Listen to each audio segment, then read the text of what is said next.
ایک صحابی ہے، یا رسول اللہ تنگی ہے رزق کی، کوئی وظیفہ بتائیں۔ کتنے لمبے لمبے وظیفے لوگ پڑھ رہے ہیں کہ کاروبار کھل جائے اور روزی بڑھ جائے، کتنے لمبے چوڑے، کتنے کتابوں میں ایڈے ایڈے بڑے وظیفے لکھے پہ، پڑھوں جی مندہ بڈھا ہو جائے۔ میں قربان جاؤں یا رسول اللہ آپ کی شفقتوں پر، آپ کی رحمتوں پر، سنو یہ کرو، میری بات نہیں ہے، میرے نبی کی بات ہے۔ تجربے کی وجہ سے کرو گے تو کچھ نہیں ملے گا، یقین سے کرو گے تو دروازے کھلتے دیکھو۔ کہ یا رسول اللہ ارید ان یوسع علی رزقی، میں چاہتا ہوں میری روزی کھل جائے۔ تو آپ نے کہا ادم علی الطہارہ یوسع علیک رزقک، تو باوضو رہا کر تیرا رزق کھل جائے۔ کوئی زور لگتا ہے وضو؟ تمہارے یہاں تو سردی ہوتی ہی کوئی نہیں کہ بھئی ٹھنڈا پانی ہے کیسے وضو، یہ تو ہمارے لیے مسئلہ ہے کہ بھئی ٹھنڈا پانی ہے کیسے وضو کرو۔ وہ ہمارے گاؤں کا مراسی مجھے مل گیا، میں نے کہا چل نماز پڑھے گی، نہیں جی میاں جی سردی بڑی، نہ لے جاؤں سردی بڑی، مراسیوں کو سردی زیادہ لگتی ہے۔ میں نے کہا نہیں آج تک نماز پڑھا کے چھڑنا ہے۔ میں اس کو لے کے جب وہ ٹوٹی پہ بیٹھا نا، جو ہی ہاتھ پہ پائے، اوہ حالے وہ ٹھنڈا پانی، اوہ حالے وہ ٹھنڈا پانی۔ تمہارے لیے تو یہ مسئلہ بھی نہیں کہ ٹھنڈا پانی۔ میرے نبی کی یہ سارا مجمع لے لو، یہ اوپر مستورات لے لیں، ادم علی الطہارہ یوسع علیک رزقک، میرے نبی نے فرمایا باوضو رہنا شروع کر دے، اللہ تیرا رزق کھول دے گا۔ ابھی اللہ رسول کی آپس کی بات ہے تو میری بات ہوتی تو دیوار پہ مار دو، تجربہ کرو۔ نبی کی بات کو تجربہ کر کے نہیں کرتے، یقین کے ساتھ کرتے ہیں۔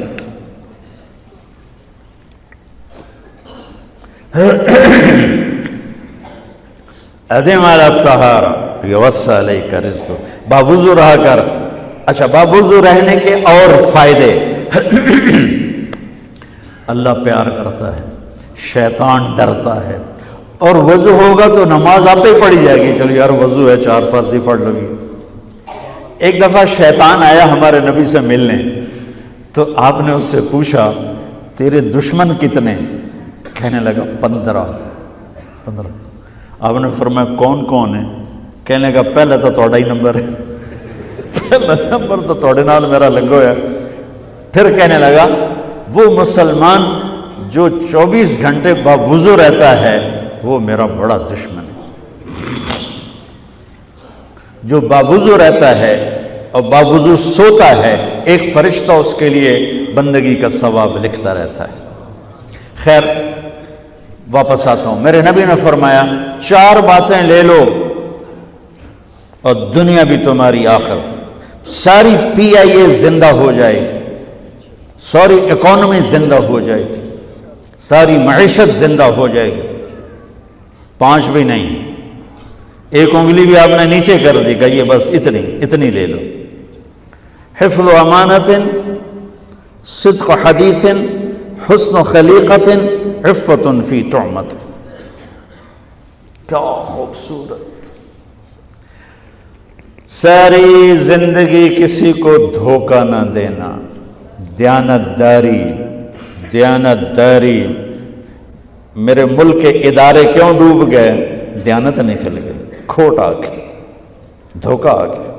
میرے نبی نے کہا حفظ امانت، کبھی امانت میں خیانت نہ کرنا، صدق حدیث، کبھی جھوٹ نہ بولنا، ہمیشہ سچ بولنا۔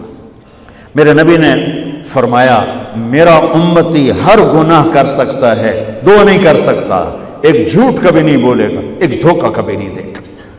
میرے نبی کی 2 صفتیں ہائی لائٹ ہوئیں، صادق اور بولو کیا ہیں؟ کوئی اور بھی تو ہو سکتی تھی، جس سے مشہور کیا، کعبہ قوسین بھی تو ہے، اور ادنا بھی تو ہے، واللیل بھی تو ہے سیاہ زلفوں والا، والضحیٰ بھی تو ہے روشن چہرے والا۔ کس سے مشہور کیا؟ صادق امین۔ اگر آپ مجھ سے سوال کرو، میں ممبر رسول پہ بیٹھا ہوں کہ مولانا صاحب سارے دین کو 2 لفظوں میں بتاؤ، ساری شریعت کو، تو میرے پاس 2 لفظ ہیں، سچائی اور امانت داری۔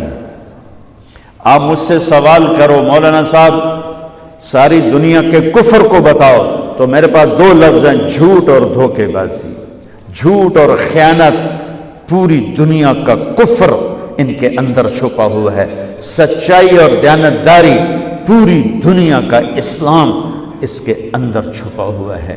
دیانت اور سچائی یہ بیج کی طرح ہے، اور پورا اسلام پھر باغ بن کے پھلتا پھولتا ہے۔ جھوٹ اور دھوکہ یہ بھی بیج کی طرح ہے، پھر اس سے کفر کا جنگل کانٹوں بھرا جنم لیتا ہے۔ میرے معاشرے سے جھوٹ نکل جائے، دھوکہ نکل جائے، یہ پاکستان جنت کا ٹکڑا ہے۔ اور یہ حکومت کے بس کا نہیں ہے کہ وہ سب کو سچ بلوائے، یہ مجھے کرنا ہے، یہ مجھے کرنا ہے، میں نے اور آپ نے اس کو شروع کرنا ہے۔ حضرت جریر بن عبداللہ یہ یمن کے شہزادے تھے، آخری حج پہ مسلمان ہوئے، اپنے نوکر سے فرمایا گھوڑا خرید کے لا، میں پیسے یہاں پیمنٹ کروں گا۔ وہ منڈی میں گیا، 300 روپے کا گھوڑا لے کر آیا۔ جب انہوں نے گھوڑے کو دیکھا تو وہ قیمتی تھا، مالک کو پتہ نہیں تھا، اور یہ گھوڑوں کی نسل کے پہچاننے والے اس سے کہنے لگے تیرے گھوڑے کے 400 کر دوں؟ کر دو۔ بڑا حیران ہو کے دیکھنے لگا، بھائی ہے کہ آپ تو مجھے چیز خریدنی ہے تو میں گھٹاتا ہوں، اور اجمل نے بیچنی ہے تو یہ اس کی قیمت بڑھاتا ہے، اور یہاں خریدار کہہ رہا ہے 400 کر دوں؟ وہ کہنے لگے کر دو۔ کہ 500 کر دوں؟ کہنے لگا کر دو۔ کہ 600 کر دوں؟ وہ تھوڑا تھوڑا گھبرانے لگا، بھائی یہ چکر کی ہے۔ 700 کر دوں؟ 800 کر دوں؟ وہ کہنے لگا حضور تسی لینا تو لو، پر میرا مذاق تھا نا، تسی اڑاؤ، کدی لین والے بھی پیسے بتائے، تسی میں نے 300 دے میں جاواں، کہنے لگے اس کو 800 دے دو اور گھوڑا باندھ دو۔ وہ حیران، خوشی سے چھلانگے مارتا ہوا گیا۔ تو جب وہ چلا گیا تو نوکر نے پوچھا میں جب 300 میں سودا کر کے آیا تھا تو 500 کس خوشی میں بڑھائے؟ فرمایا میرے بھائی اس کے گھوڑے کی قیمت 800 تھی، 300 نہیں تھی، اور میں نے نبی کے ہاتھوں میں ہاتھ دے کے یہ وعدہ کیا تھا زندگی بھر کسی کو دھوکہ نہیں دوں گا، سب کی خیر خواہی چاہوں۔ تو بھائیو میرے اداروں میں کس ٹیلنٹ کی کمی نہیں، صلاحیتوں کی کمی نہیں، دیانت کی کمی ہے، قوت عمل کی کمی نہیں، سچائی کی کمی ہے۔ حجاج بن یوسف ایک ظالم گورنر گزرا ہے، اس کے خلاف بغاوت ہوئی، وہ ناکام ہو گئی۔ تو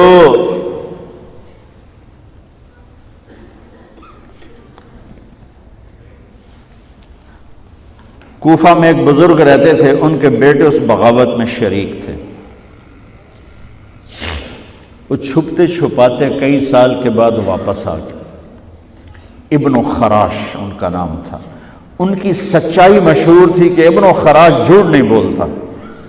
حجاج کو پتہ چل گیا CID سے کہ آ گئے، تو اس نے کہا آج ابن خراش کا امتحان ہوگا۔ اس کو کھانے پہ بلایا، عنوان ہی نہیں بنایا تفتیش کا، کھانے پہ بلایا اور کھانا شروع ہو گیا۔ باتوں باتوں میں کہتا ہے ابن خراش آپ کے بیٹے ہمارے خلاف لڑ کے بھاگ گئے تھے، کوئی پتہ ہے؟ تو ابن خراش ہنس پڑے، کہنے لگے حجاج زندگی موت تو اللہ کے ہاتھ میں ہے، گھر آئے بیٹھے۔ تو اس نے کہا تیری سچائی کو سلام کرتا ہوں، اگر تو جھوٹ بولتا یہیں تیرا سر اتارتا، پھر تیرے بیٹوں کا جاؤ سلام ہے تیری سچائی کو، تیرے بیٹے تجھے مبارک ہوں، مسلمان جھوٹ نہیں بولتا۔ میرے نبی سے پوچھا گیا یا رسول اللہ کیا مسلمان بزدل ہو سکتا؟ کہا کیا مسلمان بخیل ہو سکتا؟ آپ نے کہا۔ پھر پوچھا گیا جھوٹ بول سکتا؟ کہا نہیں، جھوٹ نہیں بول سکتا۔ تو 2 باتیں حدیث پاک کی، صدق حدیث، حفظ امانت، یہ 2 باتیں زندہ ہو جائیں تمہارے سارے ادارے زندہ ہو جائیں۔ ہم نقصان سے نکل کر نفع میں آ جائیں گے، نفع میں آ کر اوروں کو دینے والے بن جائیں گے۔ اس ملک میں اتنے خزانے اللہ نے چھپائے ہیں، اور اس ملک میں اتنے اللہ نے استعداد والے لوگ پیدا فرمائے ہیں۔ صرف 2 چیزوں سے ہم مار کھا رہے ہیں، ہمارے جو ادارے ڈوب رہے ہیں، وہ گلگت سے لے کر گوادر تک، اس میں وسائل کی کمی نہیں، سچائی کی کمی ہے، دیانتداری کی کمی ہے، اور یہ ریلیٹڈ ہے رب ہونے کے ساتھ، کہ ہم نے اللہ کے رب ہونے میں شک کیا تو ہم غلط راہوں پہ چل پڑے۔ رب تو اللہ ہے، دینے والا تو اللہ ہے۔